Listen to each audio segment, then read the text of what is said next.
Ibelebi.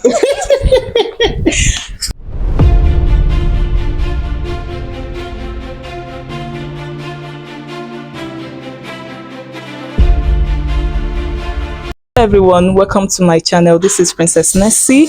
In case you're watching me for the first time, on this channel I do content around business, education, and a bit of my lifestyle here and there, and few entertainment videos. So today I'm going to be shifting away a bit from the usual contents you normally see on this channel, and today we have a special guest. So in a bit she's going to be introducing herself, and if there are other things she would like us to know about her, she's going to also tell us here on this channel. So let's meet you. Hello, everyone. Mrs. Chinoye Ehimeme. I'm a businesswoman. I do all-round business anyway. Yeah. So I'm here for the first time, and I'm so happy and excited to be here. Yes. Thank you so very much. Thank you. Thank you. You're welcome.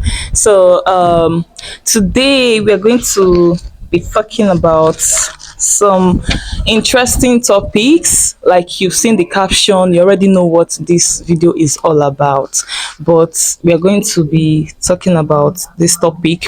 So a bit disclaimer, we're not professionals in this field, but we're just trying to share our own views based on our experience from our own marriages, people's marriages, books we've read, things we've seen online, both on Facebook and the rest of them. Okay, so these are just basically our own experiences and knowledges we've gathered from one thing or the other. Not that we are professionals or marriage counselors. No, we are not. Okay, so all right, without wasting much of our time, we're going to get right into the video. So did you tell them your name? Of course I did. Okay. This is Chinoye Ehimeme. Okay. Okay, so in case you see me look down here, I'm looking into my book, so I don't say or ask out of points. Okay, so just to get the points the way they are written down here. So first of all, I'm going to be asking you, how long have you been married? Well, I've been married for like close to 7 years, and Wow. next year March would make it 8 years. Wow. That's a very long time. That's a very long time. For me, I think I've been married for like 5 years plus. Yeah, 5 years plus. So you can see we are not babes in the marriage.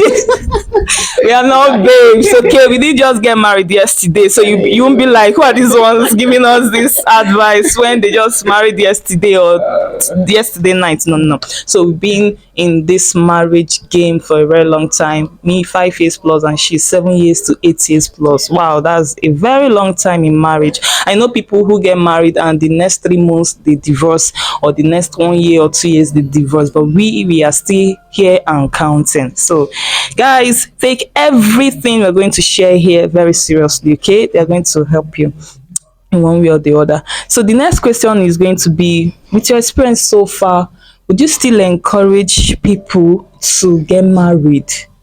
We have singles who are so eager to enter into marriage, and we have people who are so reluctant. They are like, marriage is not my thing, there's no big deal inside it. So with the experiences you've had in marriage, the ones you've seen people go through, do you still encourage people to go into marriage, to get married?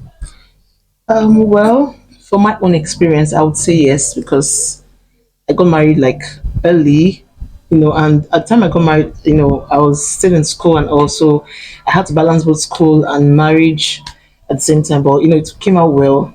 Most importantly, getting married to someone that is understanding, that is compatible, and also I would advise anyone who wants to get married, because it's not really a compulsory thing. But if you really want to get married, from my own experience, I would say, okay, it's a yes for me. It's a yes for me. Yeah. So yeah. So just like she said, it's a two-sided thing. There are people who would want to get married, and there are people who are not even, in fact, marriage is not in their dictionary for now. Okay, so but if you have it in mind to get married, from our own experiences, I think it is something you should get into. Okay, it will help you feel fulfilled. Okay, to help you feel fulfilled.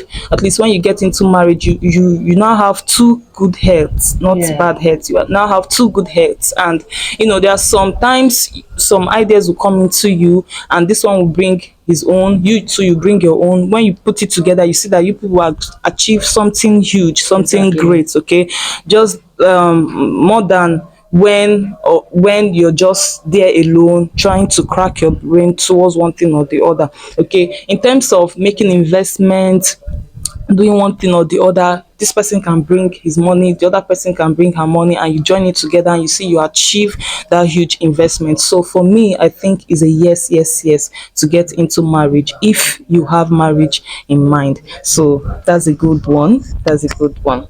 So the next one is, do you support early, middle, and late marriage? So I'm going to be breaking it down. Early, I mean by people from, let's say, 13 years to 19 years. Okay. That's what I mean by early marriage.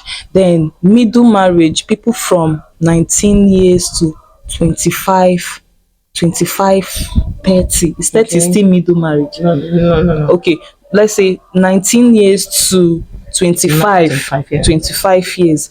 Then no, 25, 27, 28. Yeah, still middle. It's Yeah, still middle. middle. Yeah. So maybe from 30, 35, 40, 45, Yeah. that's late marriage. So do you support early marriage, middle marriage, or late marriage?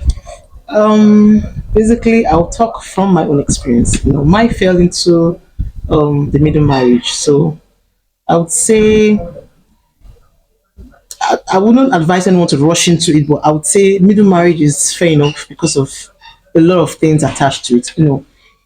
Like before I got married, my mom would say, if you get married, and just have your kids, and so you can be able to, be strong enough to keep training them and focus on other things you want to do. So I actually fell into the category of the middle marriage, and which happened when I actually have three kids, and right now I can do whatever I want to do, and as in further my education, do other things. So yeah, depending on how things are, because a lot of people say, oh, if I don't fall into the early marriage, maybe the middle marriage, and maybe I don't get to see a spouse and all that. Well, to me, middle marriage is fair enough if it happens, and if it doesn't, because of health reasons also, early childbirth is very, very okay, because you can be able to carry your child without stress and other things. So based on my own experience, I would say middle marriage. I'll go for middle marriage. Okay, okay, all right. That's okay. For me, early marriage, I wouldn't really support early marriage 100%, because by then I feel you're not really exposed that much. Yeah. You've not really gathered enough enough knowledge Ideas that can and sustain you in that marriage. Also for me, I wouldn't encourage early marriage. I wouldn't encourage early marriage. No, But early middle, marriage. yeah. So but middle marriage is okay for me. Yeah. Middle marriage is okay. So while you're still trying to get into that middle age, try and gather knowledge about your marriage. Try and gather one or two knowledge about it. So I don't want this video to be so long. Let me just leave it here. So for me, middle marriage is a yes, yes, yes for me. Late marriage, that one on the other side. Yes, now, because nobody intentionally enters into marriage late. course, Are you yeah, getting just yeah. circumstances that make them find themselves into marriage at that age? So And in that late marriage, they will want to be tolerating a lot of things because they don't want to fall apart and all. yeah. And when you start giving birth at that late age, oh my God, to train them, before you start, before they will get like 15, 16 years, you're already grandma. Sincerely. You're already grandma, and you tell them do this one, do this one, they'll be looking at you, who is this old one talking to me? How you getting me? So you be respecting yourself, because you don't know how you lay hands on them, they'll push you one side, you wait to break. So middle marriage is okay for me. That's when you enjoy your marriage. You know, you and your husband, you go out, people admiring you. Oh, these young couples, blah blah blah. That's the So so middle marriage is okay for me. So the next question is, to you, what is a godly marriage? What is a godly marriage? Okay, so I'll just, be brief about it. To me, a godly marriage is a family that grows up in the way of the Lord and serving God, doing things that God likes, and bringing up your children in the way of the Lord. So to me, that's what a godly marriage is. So to me, simply put, godly marriage is a marriage that puts God first in all they do. Okay? God is at the center of all you do. Before you take any decision in your family, you put God first. Before you rush out in the morning, you've had your morning devotion, bring your family together, present them before God. So it's just simply putting God first in everything you do. Okay, that is godly marriage for me.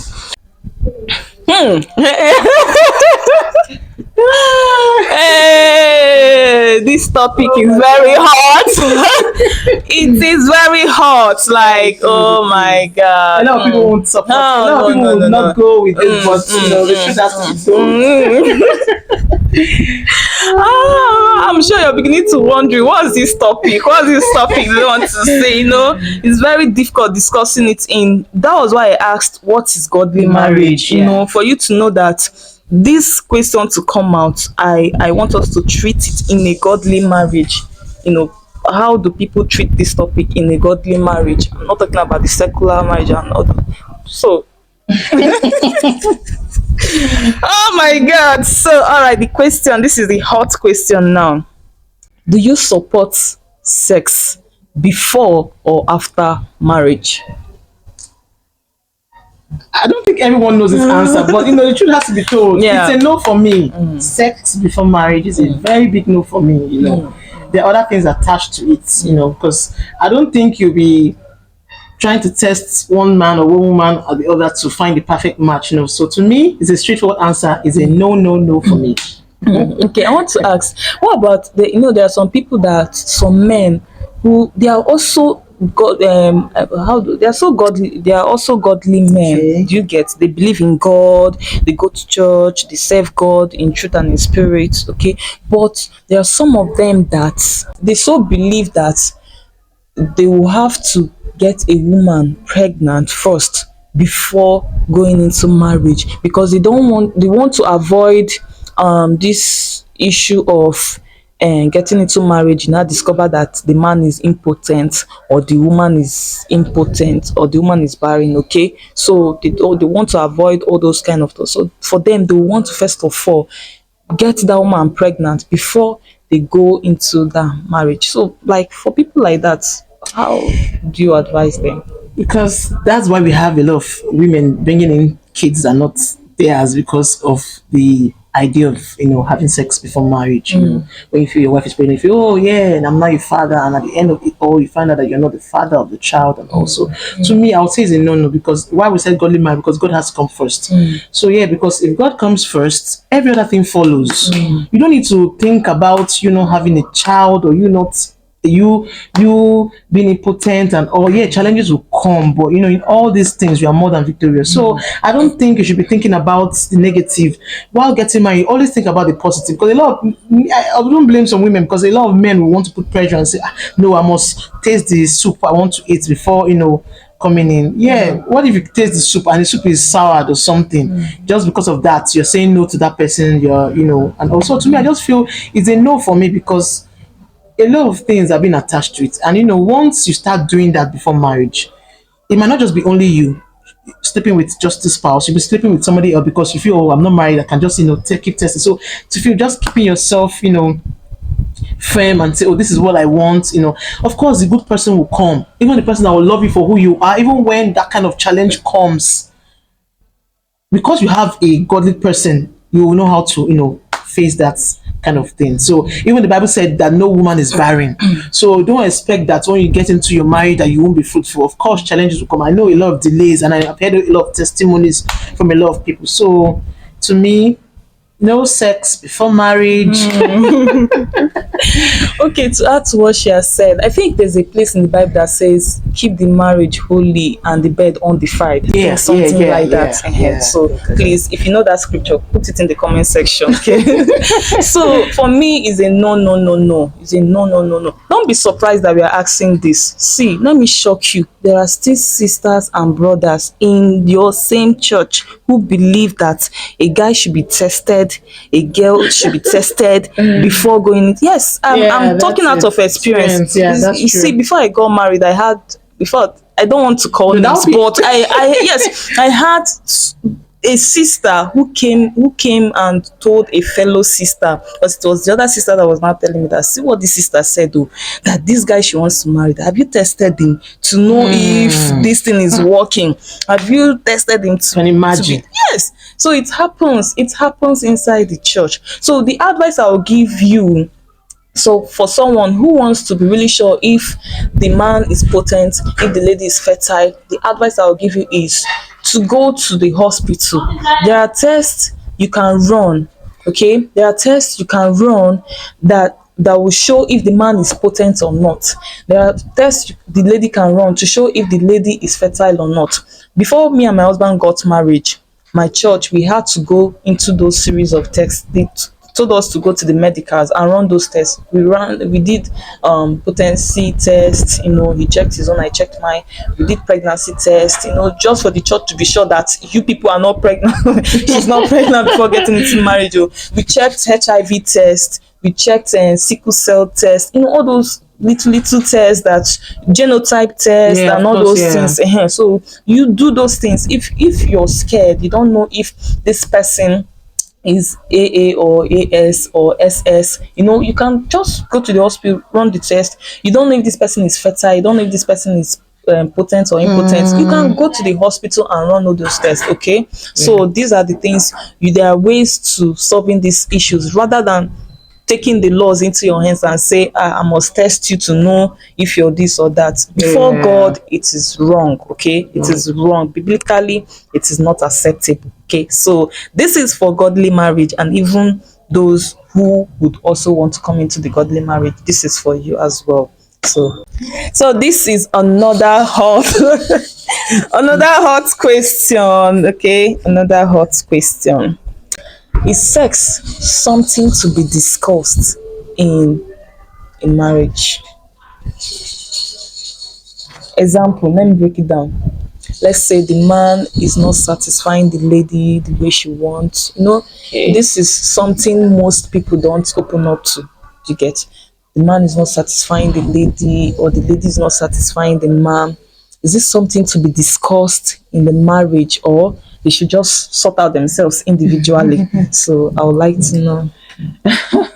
This question is actually a funny one because I have a wonderful husband, because the way we communicate is very important. Yeah. You get? So we do communicate like so well, even to the extent that you as a person, when you hear our communication, you're like, what's wrong with this couple? So why they, of course we discuss certain things like that. And because most times we as the women, we might get tired and all. So I don't know, say which work you collect. That's the work.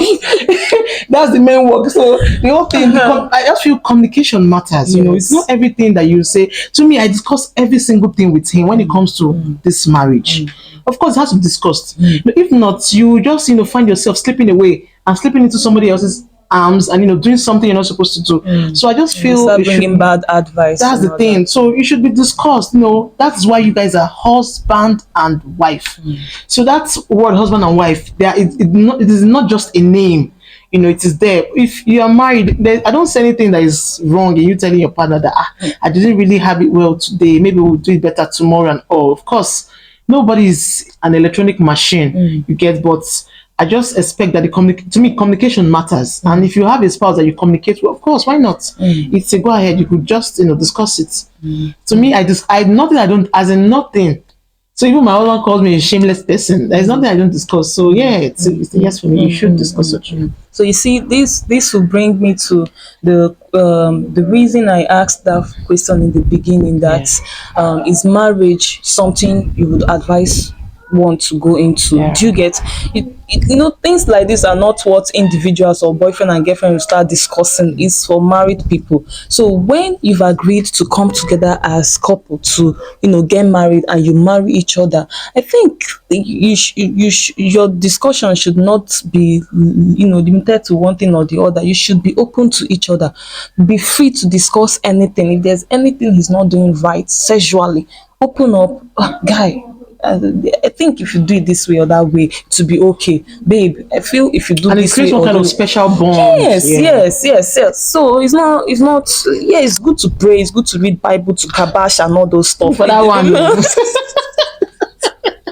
But you know, when it comes to things like this, the way we open up, you know, discuss the word of God, you know, talk about it and all that, we should also discuss about things like this, because I've come to realize that this is the one of the major things that break homes, one of the major things that destroy homes, because the woman is shy to, you know, discuss something like that with the husband. The husband is shy to discuss something like that with the wife, and he'll go outside to seek for advice, and before you know it, guys will start giving him different advice and saying, you know, I'm saying out of it, I've seen marriages like that, and the guy will start getting different negative advice from friends, and before you know it, start sleeping around, start hanging out with ladies and all that, because the woman is not satisfying him and he does not want to open up. Yeah. Not knowing that maybe if he had opened up to the woman, they would have, you know, come up with one idea or the other that will help each other improve in that aspect. So sex and the discussion of sex in marriage is something you should not shy away from. Of course. As a man, as a woman, it is something you should not shy away. In fact, it is one of the most important topics in a godly marriage. One of the most important topics. So I think it is very important, you know, to discuss some such topics in marriages. All right, so that is it. So the next question is this. Our children now get this one. So the next question is this: how do you handle disobedient kids? No, I don't want to use the word stubborn. So disobedient kids, how do you handle them? You know, excluding flogging, because that's the major one we know how to, you know, the method we know how to use. If you do something displeasing, use cane, hammer on you, you know, use the cane on you and all that. So aside flogging them, what's another method we can use to instill discipline in our kids? Firstly, I would say I'm a children's church teacher, and that has really helped me in that aspect. And that's why I brought this topic. And I'm asking this topic. Oh my god. Sincerely, yeah, that's really, you know, helped me a lot, because, you know, growing up I used to think whenever a child is doing something wrong, spank, you know, just get a long cane that is as long as them. So whenever they're doing something fire, instead of you running after them, just, you know, the cane will get to them. But you know, that's not it. I don't think flogging a child, and besides, let me even start with this. No child is disobedient. No child is born disobedient. Let me use that word. No child is born disobedient, because disobedience comes with a lot of things, you know, growing up, you know, meeting and hanging out with other children, friends, you know, in school and other things. So, you know, they get to learn I think it's a way they learn different things, and they feel what they are doing is actually right. And we as parents, we think flogging that child in that aspect is the way of correcting them. To me, I don't think that's an idea. The thing I use for my kids at home is I get to communicate with them. You know, even as much as I flog, I don't flog like I flog. I give several warnings. You know, I call you, I put you in order, and if you think that's putting in order is not going to help you, then I'll use the rod, as the Bible said. I will use it on you, and I think that's going to be a correction. But I do more of the talking. I always tell them stories in the Bible of those who were disobedient and how they got punished. You know, and there's a scripture that says, train up a child in the way that he should go, and when he grows old, he will not depart from it. There's another one that says, children, obey your parents in the Lord, for this is right. Honor your father and your mother, so your days on earth to be long. So that scriptures, I get to use it for them very often. And I'll say, if you disobey your parent or your mom or your dad, you also become a parent one day. I always tell my children, so they grow up with knowing that lying, stealing, disobedience are things from the devil. So I don't use I don't even have a cane at home, because some people say, you are here, you don't have a cane. Hey, you talk. I say, well, let it be. I don't want to train my children using cane on them. They are not animals. But there are other ways we get to communicate to children to know that you know their weak points, you know their strengths, and or even in church. I know I see some children that are always, and I'll just call the child and say, come, come, come. I notice that you are with this person and you are being distracted. I'll change their seats. And if I see that that person is now becoming calm and know, I say, oh, this is the person that is influencing that person from doing this. So a lot of things you try and, know their strength and their weakness, because a lot of children, they feel disobedience is another way of getting back at their parents when they are especially when they're asking you for something and you don't give them that time, so they feel that's the way they can get back at you. But communication with your kids is very important, very, very important. I'm not going to say don't use the cane on the child, but don't make it a habit of flogging every child in every mistake and everything. So that's it. I like that last point. Don't make it a habit, because there was a time I was passing by and I saw this woman who rushed out, and the next thing she grabbed the boy and hit him. So I don't know what transpired between them inside the house there, but she just rushed out of the house, beat the boy. And when she beat him, people are like, oh, no, no, no, no, it's okay, no, it's okay, don't beat him, don't beat him. And one man just passed by and said, that is why he is like that. He just made that comment, that's why he's like that. And I started wondering, like, why would they say that's why the boy is like that? There are some kids that are so used to this flogging, spanking, that they are like, they'll purposely do things wrong, and when you ask them, they'll be like, pata pata, she will flog me, highest she'll beat me. They are used to it. So the man, that kept me thinking, that made me start thinking, why would that man say that made that boy like that? So I started thinking, and I now remembered one of my aunts those days. She's a lecturer. She may be watching this video. So then she don't really flog us like that, because once in a while I go for holiday there. She doesn't really flog us like that. But what she will do is, when you do something wrong, she'll send you to her room. She'll tell you to go and kneel down there. See, you can stay there for 1 hour, 2 hours, and you be like, God, I wish she would just flog me and let me go. Do you get? But you staying there, in fact, your knees like this will so pain you that you wish you did not even do that thing. So after next time, you will not want to do that thing, because if you remember the how you go and stay there alone and not be with friends, how you be isolated from friends and all those stuff, in fact, you will not want to do that thing again. So I think that's another method that is also good. Yes, apart from flogging. Another one I think is this one they call, is it naughty-corner or what? So you can just send a child to go and stay there, either pick pin or raise hands or do something. Just stay there for some minutes, some hours. In fact, by the time they come out from there, they will not want to do that thing again. If they just do it and you use skin, in fact, they will keep on doing that thing, because they are like, they will end up doing something. I'm going to put on extra clothes, because you know you.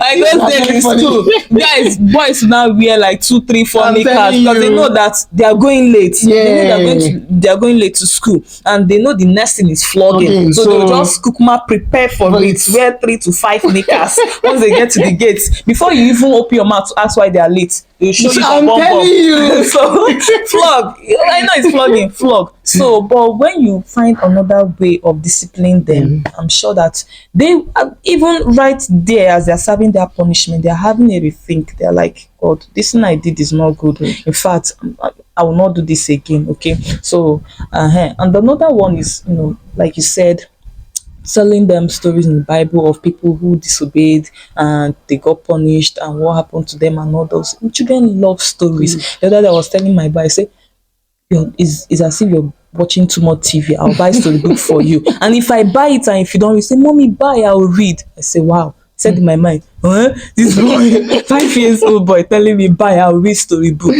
Okay, don't worry, I'll buy. So they like stories. When you now tell them stories in the Bible of people who disobeyed and they got punished and what happened to them, I think they will want to have a rethink and live their life the positive way. So I think that's also good. Yeah. So, the next one, oh, in fact, we're coming to the end of this video. So we are coming to the end of this video, guys. I hope you've been getting enough, like a lot from this video. I hope you've been getting a lot from this video. At this point, if this video is so interesting to you, please do not forget to subscribe to this channel, hit the like button, share this video as well. You don't know that family you may be helping, and also comment, give us your own advice, give us your own thoughts and ideas on all we've shared here today. Okay, we would like to read from your own thoughts as well. So now, getting to the end of this video, in summary, what advice would you give to ladies who are single and ready to mingle but they've not seen that guy to mingle with? Do you get it? So what advice would you give to them? Just a quick one. I would say those who are actually wanting to get married, those who are single, looking for a better spouse, or just take your time, pray, and be focused. Most definitely, the right one will come.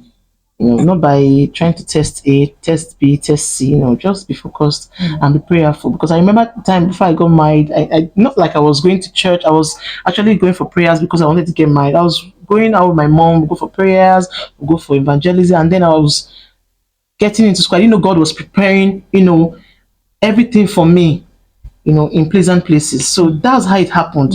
My school, my marriage came, my kids came, and also that's it. Just pray and tell God what you want. And list out what you want. And you see everything falling into pleasant places for you. That's a good one. That's a good one. So to add up to what she has said, she has talked about the prayer part, and all that, which is the one thing you should do as a single ready to mingle. You should build up your prayer life. And another thing I think you should do is to build up your knowledge on marriage. Make sure you gather enough information about marriage, attend marriage seminars, attend marriage programs, couples, whatever they are doing in your church, outside, attend those programs. As you attend, you're getting knowledge, you're gathering knowledge from those that are married. Okay, you're gathering experience. They say there's a popular saying that experience is the best teacher, but it doesn't mean that it must happen to you for it to be your experience. You can get experience from other people's experiences. You can gather experience from their own experiences. So I think you should equip yourself mentally, intellectually. Make sure that you're gathering things that will help you build up your marriage, so that when you get to your marriage, you won't be like a zombie. They'll just be pushing you from left to right, family members, people here and there. This person will bring their own advice based on their own, the way they are running their marriage, and you will take it in. And the other person will come and say, no, that's not the way to do it, this is how to do it, and you take it in. And another thing, you should know the friends you associate yourself with, okay, so that they will not push you to your grave. Make sure that you get friends who are godly, who are spiritual, who also have knowledge about marriage. So gather knowledge and also be prayerful and others. So I think that's a good one. So what advice would you give to the married with unsatisfiable partners? What advice do I have to give to them? This advice you were supposed to have gotten it before they got married. Yes. But well, nothing is too late. My advice is just communication. I don't think I can be with someone I cannot communicate with. If you know me very well, you know I love to communicate. My friends, they know me so well. I love communication. So I don't think I can. And that's why people say marry your friend. That's the thing. But marry your friend does not mean that people have been friends for before. long. No. It's someone you can be able to communicate with. And that understands your feelings and all. So I just think communication is the key to that aspect. If you're having issues when it comes to sex, you can take your self out the date and you guys talk about it during you can no because it's always a funny discussion. You find that solutions begin to come in during that process. You just talk about it, laugh over it, and you find out that things are just going to be falling into places for you. So I just feel communication is very important.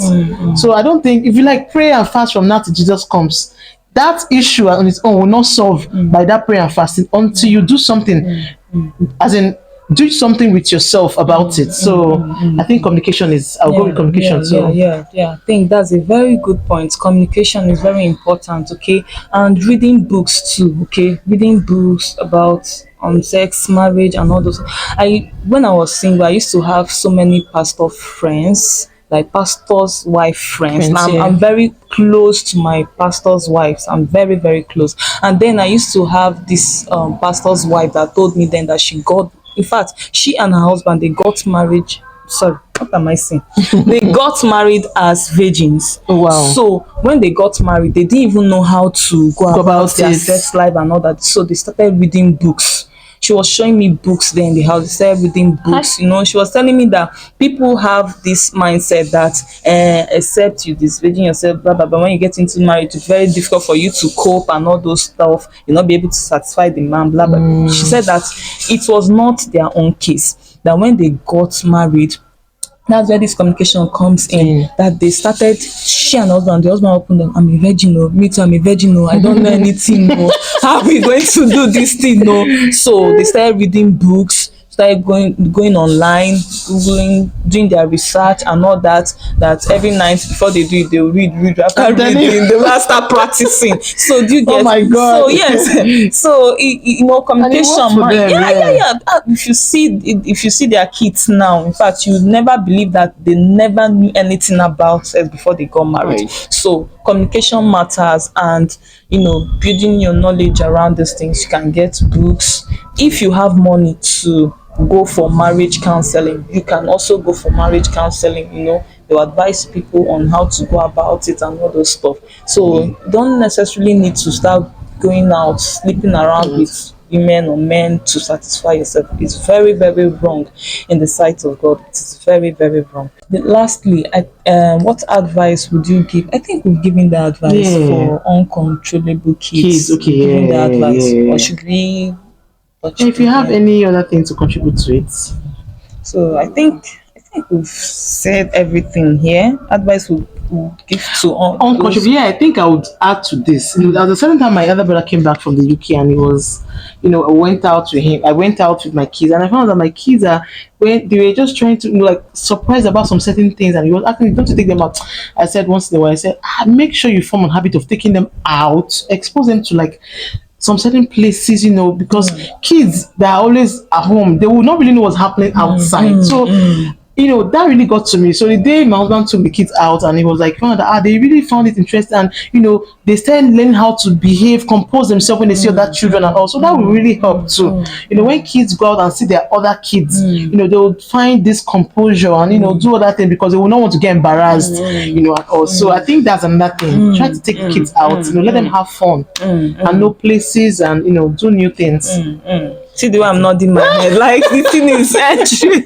It's entering, like it made me remember this saying that all work and no play makes Jack a dull child. Yeah. You get out, but it's I think in this part of our country, I think most of us are really, really defaulting in this aspect as Yeah. parents. We don't really have the time to take our kids out to hang out with friends. In fact, there was a day my boy was like, in fact, not even a day. He has been singing it. He's been singing it as a song. Like, Mom, I want to go to the airport. Mom, I want to go to the airport. Wow. Then they want to go to the airport. And we're like, who told you that there's even a place called airport? Not to talk of going there. What do you want to go and see? What's so special about this airport? And the thing has been making me wonder. And I kept on telling my husband, maybe one of these days we'll just find out time to visit the airport. Let them see things. When you take it out like this and they freshen their memories, they are exposed to things. It's not only book, TV, I'm telling TV. you. Once they go out, see friends, see children, their fellow mates, and play with them, and they learn one or two things from them too. And by the time they come back, you see them there. In fact, I really don't know how to put this. how to explain it in details, but I believe you get what we are trying to explain here. Yeah. So let your kids expose them to their outside environments apart from the ones they are used to. It will help to build their mental health and all Yeah. those stuff. So oh God, Sister Nonye is so wonderful having Yeah, you I'm on this excited. channel. Oh my God, Thank you oh so my much. God, oh my God. Thank So you. thank you so much for making it happen. In fact, before I located our house, It's not hard. hey, I said that one is supposed to be another content on this. Yes, so we stayed for just few streets away, but oh my God, so difficult locating this place. So Now she knows it. yeah, so one of the days again, I'm going to maybe create another topic that we'll discuss Oh, here. that'll be nice. Oh, I'm so prepared. Hey, or maybe have hangouts or something else. So that will be Sincerely. another content altogether. Yeah. So guys, let me know what you think about these topics we've listed here. If you have something to add up to this topic, please leave them in the comment section. Okay, we would like to read from your own comments, your own ideas, and your own thoughts. So Stanye, thank you for coming to our channel. Thank you so what do you much. say? What do you say to people watching? Thank you to everyone watching. Thank you for your comments, your likes. God bless you real good. Tell them to subscribe to this channel. Oh yeah, I forgot. Please don't forget to subscribe to my sister's channel. Oh. Subscribe. All right, Subscribe, please. guys. Yeah, subscribe to this channel if this is the kind of video you would like to be seeing, and if there are other topics or that kind of videos discuss. you want us to talk about, please leave them in the comment section. We'll do it to treat those topics. So for now, bye and see you in our next video. Bye. Bye.